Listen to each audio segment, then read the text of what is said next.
আসসালামু আলাইকুম। এই যে স্নিগ্ধ ভোরবেলা, অনেক সুন্দর একটা মুহূর্ত। চারপাশটা কি সুন্দর শান্ত, চারিদিকে শুধু মুরগির ডাক আর পাখির ডাক শোনা যায়। আর ফুরফুরে একটা বাতাস।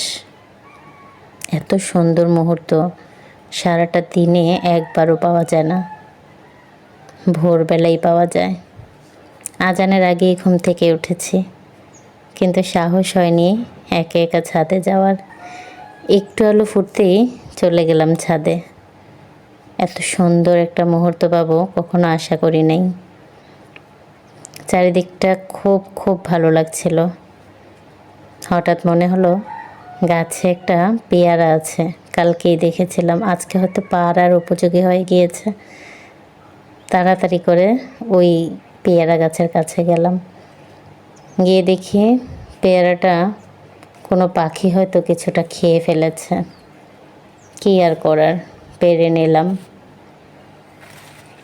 এটার সাথেই নিচে আরও একটা পেয়ারা আছে, সেটা ভাবছিলাম পেকেছে কিনা কে জানে। এই পেয়ারাগুলো না উপর দিয়ে বোঝাই যায় না পাকলে, কারণ এগুলোর গায়ের রঙটাই সাদা, তো উপর দিয়ে বোঝা যায় না যে এটা পেকেছে। পরশু দিনও একটা পেরেছি, ওইটা সুন্দর নরম হয়েছে, কিন্তু রেখে দিলাম যে আমার বাচ্চাদের নিয়ে খাবো। পরে দেখি ভিতরে পোক, কী আর করা। তো এটা আবার দেখি পাখি খেয়ে ফেলেছে। পেয়ারাগুলো খুব মিষ্টি, যথেষ্ট মিষ্টি। উপর দিয়ে সাদার, ভিতরের রঙটা একটু লাল টাইপের, লাল না একটু গোলাপি কালার, হালকা গোলাপি কালার। তো অন্য গাছেও পেয়ারা ছিল, সেগুলো দেখছিলাম পেকেছে কিনা। দেখলাম না, আর কোনো পাকা পেয়ারা নাই। এইটাই আজকে বিদায়। শুভ সকাল সবাইকে।